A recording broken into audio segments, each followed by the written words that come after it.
እሱ በውሸት መጥቶ በሚንጫጩ ነገሮች እኔ ግድ አይሰጠኝም። ሃይሚ ዋናው ቁም ነገር አንቺ ነሽ። ምንም ማስተካከለው ነገር የለኝም ካንቺ ውጪ። ሂጂ ውጪ፣ ስትፈልጊ የምትመጪ ስትፈልጊ የምትሄጂበት ቤት አይደለም ብሎ ነው አሽቀንጥሮ ያስወጣት። ሚቃዝ ልጅ እግዚአብሔርን በጣም የሚያናድደው ወይ ይኸውልሽ ቲጂዬ እነሱ ወረዱ ብለን እኛ መውረድ የለብንም። ለሱ መልእክቱን አሁን እኛ እነሱ የማስታረቅ ሰምቶኛል። ይኸውልሽ እኔም እኮ እዚህ ጋር እኛ እሱ የተናገረውን ዛሬ አይደለም መልስ የምንሰጠው። መልስ የምንሰጥበት አሁን እዚህ ጋር አንድነታቸውን ነው የምንፈልገው አይደለ? አንድ ላይ እንዲጣመሩ ስህተቱ የእሱን ስህተት ተይው። እኛን አለን አላለን ምንም ችግር የለውም። ሲጀመር ሁላችንም እኔ ማረው ሃናንም ቤት እኛም ቤት መቅዲም ቤት ሁላችንም ጋር ሲከፋት የእነሱን አንድነት ነው የምንፈልገው። የሁለቱን አንድነት እስከሆነ ድረስ የምንፈልገው ይህን ተባለን ብለን እንደነሱ አንወርድም። ገባሻ? ግን ቲጂ ለሚያረጉት መልሱን በኋላ ያገኘዋል።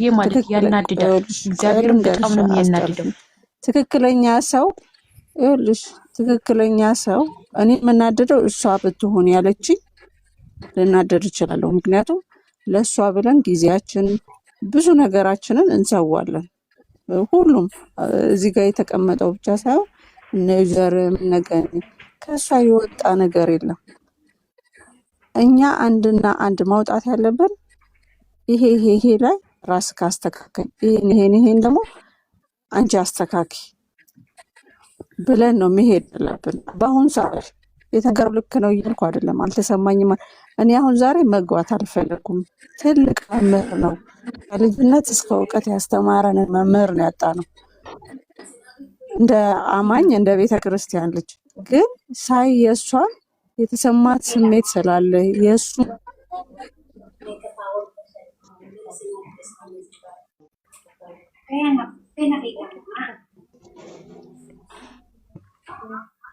አሁን ለምሳሌ ማለት ነው እነኛ ላሞቹ ያረጉ እናደርጋለን። ኢድን እየገፋፋ ነው ያለው። ታውቂያለሽ፣ የኔ እህቶች ጉዞ ወደፊት ነው። እኛም እኮ እህታችንን እኮ አንለቅም። አንቺ ወርቅነሽ ደግሞ ነይ ውጭ፣ አንቺ ዶንቆሮ ብዙ ኮሜንት ላይ አገኝሻለሁ። ነይ ውጭ። አሁን ትክክለኛ መልእክት። ስለዚህ እኛም ደግሞ ለእህታችን አናንስም። እናንተም ደግሞ ጉዞ ወደፊት እህታችሁን እዛችሁ ማንንም እንዳሰሙ። ኦኬ እሺ። አሁን ማን ነው እዚህ ጋር ያላስተላለፈ ሰው? ነው ጫንቺ ነው እኔንም ወሬ ተወጃለሽ አለች። ምንድነው ወሬ? የምጨምረው ነገር ያው ከመጀመሪያው ከነፍጹምና ከኤፍሬም ሲጀምር ኤፍሬምና ፍጹም እንግዲህ የሚያደርጉትን ነገር እሷም ዛሬ ብለዋለች። ወንድሜ ለምን እንደዋሻ አላቅም ብላለች። እንግዲህ ለወንድሙ ለእህቱ መከታ ያደረገው ነገር ለኛም የሚያኮራ ለሷም የሚያኮራ ለኛም የሚያስደስት ለትልቆቹ ለወጣቶቹም የሚያስተምር ነገር። ምክንያቱም አንዲት ልጅ እዛ ቤት ውስጥ ሆና አቢዩዝ መደረግ የለባትም። አዎ ቤተሰብም ሆነ ጎረቤትም ሁሉም ይሄ ለኢትዮጵያ ሕዝብ ሁሉ የሚያስተምር ነገር ነው። ሴት ልጅ መጠቃት የለባትም። አዎ ይሄን ነገር ለእህቱ አድርጓል። ትክክል ነው። እንዴት አረክ ለምን አረክ ተብሎ መደብደብ መገሰጽ የለበትም።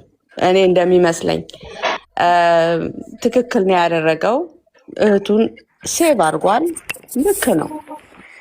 በኋላ ግን የመጡበት መንገድ መዋሸቱ ምን ማለቱ ለምን እንዳስፈለገ አላቅም። ወዴት ሊያመሩት እንደፈለጉ አላወቅኩም። ግን እሷም አላወቀችም። እሷ ባላወቀችው ነገር ሄዳ እንትን ስትል ተገፍትራ መውጣቷ በጣም ልቤን ሰብሮታል። በጣም አልቅሻለሁ። እኔ ከሰሞኑ እንዲያውም አልገባሁም። በጣም ብዙ ኢሞሽናል እንዳልሆን ብዬ አልገባሁም። ተገፍትራ ስትወጣ እኔም ባይን የወረደው እና ያ ነገር በጣም ብዙ የሚያስከፋ ነገር አለ። ያ ነገሮች ሁላ እያየን ያለፍ ነው እና ፍጹምና ኤፍሬምን ኦኬ፣ ዛሬ ደግሞ በሰሩት ኦኬ፣ አዎ ራሱን ያስተካክል ምናምን ትክክለኛ ትምህርት ሰጥቷል። እስፔሻሊ ለወጣት ሴት ልጆች። ወንድ ልጅ መጀመሪያ ራሱ ላይ መስራት አለበት። አዎ መስራት አለበት። ሴት ልጅም ወንድ ልጅም መስራት አለበት። ብሩክ እኮ ገና ቲኔጀር ነኝ የሚል ነው። ቲኔጀር ወርዱን ራሱ አላወቅ። ቲኔጀር ማለት ከ19 ዓመት በታች ማለት ነው። እሱ 22 ዓመቱ ነው። እያየን ነው። ዩቲዩበሮች፣ ብዙ ዩቲዩበሮች፣ የኢትዮጵያ ዩቲዩበሮችን ወጣቶች ልጆች በ22 ዓመታቸው ህይወት ገብቷቸው እየተጋቡ ነው። በፍቅር አብረው ላይፍን እየመሰረቱ ንብረት እየመሰረቱ ራሳቸውን እንትን እያደረጉ ቢውልድ እያደረጉ አይምሯቸውን ተጋግዘው እያበሰሉ እያየን ነው። በጣም ደስ የሚል ጄኔሬሽን ላይ ያለ ነው። ግን አሁን እሱ ገና ቲኔጀር ነኝ ፋየር ኤጀር ላይ ነኝ እያለ ነው። ፋየር ኤጅ ማለት ከ19 ዓመት በታች ነው። እሱ አሁን 22 ዓመቱ ነው። ኢቭን አላመነም መብሰሉን። አም ሶሪ ይህንን ነገር ስላልኩኝ ካጠፋሁኝ ትመልሱኛላችሁ። እና ይሄን ነገር ማስተካከል አለበት። ሃይሚ ዛሬ ይህንን ነገር አለመቀበሏ ትክክል ናት ባይነኝ ነኝ። ምክንያቱም እስከ መጨረሻው እንኳንም አልተቀበለች ከሚሉ ሰዎች አይደለም። ግን አዎ ይሄ ልጅ ራሱ ላይ መስራት አለበት። እሷ ምንም የሚሰራ ነገር የላትም። ተሰርታ ተቀመማ የተቀመጠች ናት። እንኳን ለሱ ለሌላው ለሷ ጄኔሬሽን ልጆች ይቅርና ለኛ የምታስተምር ልጅ ናት። የእውነቴን ነው። እንዴት አይነት ተፈጥሮ እንዳላት አላውቅም። በጣም ጎበዝና ቁጥብ ስርዓት ያላት ልጅ ናት። ግን እሱ ገና ብዙ ማስተካከልና መስራት ያለበት ነገር አለ። ያንን ነገር ማስተካከል አለበት። ሁሌ ይቅርታ ጠይቃትና ኦቨርናይት ዛሬውኑ መቀበል እንዳለባት ያሳልፋቸውን የሰራቸውን ስህተቶች ይረሳቸዋል ይሁን ወይም ደግሞ ለሱ ምንም ማለት አይደለም ይሁን። ሴት ልጅ ላይ ገና ነው። የሴት ልጅን እንትን አላወቀውም። የሴት ልጅን ክብርና የሴት ልጅን ኳሊቲዋን አላወቀውም። እና ያንን ነገር በጣም ማስተካከል አለበት። ሂጂ ውጪ ብሎ እዛ ቤት ውስጥ በእጇ በልቷል። አብስላ አብልታዋለች። ሂጂ ውጪ፣ ስትፈልጊ የምትመጪ ስትፈልጊ የምትሄጂበት ቤት አይደለም ብሎ ነው አሽቀንጥሮ ያስወጣት። በጣም ነው ያስከፋኝ። እኔ ያንን ነገር ያደረገ ሰው ዛሬ መጥቶ ለስለስ ብሎ መምጣቱ ደስ ብሎኛል። አዎ ለስለስ ብሎ ነው የመጣው። በጣም ደስ ይላል። ግን ደግሞ ኦቨርናይት አንድ ነገር መሆን አለበት ብሎ መጠበቅ የለበትም። መታገስ አለበት። እራሱ ላይ እየሰራ ለሷ ማሳየት አለበት። እንደዚህ እንዴት ነው አንድ ነገር ምንድን ነው የሚባል ነገር አለ። ሰውየው ወተት በነፃ ካገኘ ለምን ላሟን ይገዛል? ለምን ላም ይገዛል? ለምን እንደዛን አይነት ነገርን እያየው ነው። አይ ቲንክ ማለት የፈለኩት ገብቷቸዋል። በግልጽ መናገር ስላልፈለኩ ነው። ያንን ነው እኔ ያየሁት። እና እኛ ባህላችን ሙስሊምም ይሁን ክርስቲያንም ይሁን ካልቸራችን ሴት ልጅ ተከብራ ሽማግሌ ተልኮ በስነ ስርዓት መጀመሪያ ተዋውቀው እሷ ቤቷ እያለች እሱ ቤቱ ሆኖ ተዋውቀው አብረው እየወጡ እየገቡ ምንነቱን እሱ ማንነቱን ታጠናዋለች፣ እሱ ማንነቷን ያጠናታል።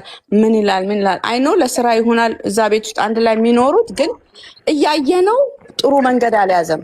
ይሄ አይሽ ለሌሎች ወጣቶችም ለራሳችን ለአሁን ለጀኔሬሽን ላሉ ልጆች እኮ ትልቅ ትምህርት ነው። ይሄ አንድ ቤት ውስጥ ሴትና ወንድ ልጅ ያለምንም ታይትል ማለት ገርል ፍሬንዱ ናት ወይም ፍቅረኛው ናት ተብሎ ታይትል የሌለው ነገር ወይ ጮኛው አይደለችም ወይ ቤተሰብና ቤተሰብ እኛ አላየንም። እንግዲህ ከካሜራ ጀርባ ስላለው ማቀው ነገር የለም። ፊት ለፊት የምናየውን አይደለ እኛ ኮመንት የምንሰጠው። እንደምናየው እንግዲህ ፍቅረኛው ናት፣ አብረው ስራ ይሰራሉ፣ ምን ይላሉ፣ አብረው ራሳቸውን ያሳድጋሉ። ግን አይሽ ሁሌም መጨረሻ ላይ መስመሩ ከመጀመሪያ አመጣጡ ትክክል ካልሆነ መጨረሻ ጥሩ አያምርም። እና በትክክሉ ሴት ልጅ ስትገባ አንድ ወንድ ቤት ቤተሰቧ ሽምግልና ተጠይቆ በስነ ስርዓቱ ተደርጎ ሲሆን መጨረሻው ያምራል ሁሌም። እኔ በዛ በጣም አምናለሁ። ማምን ሰው ነኝ በጣም። እና እኔ እንጃ የእናንተን እስቲ ትነግሩኛላችሁ። እኔ ደግሞ እንትን ካልኩም ልጨርስና ይሄንን ነገር ትክክል አይደለሽም ካላችሁ መልሱኝ። ይሄንን ነገር እኛ ለልጆቻችን፣ ለእህቶቻችን፣ ለተናናሾቻችን ምን እናስተምር? ከኛ ነው ይሄ ነገር መውጣት ያለበት።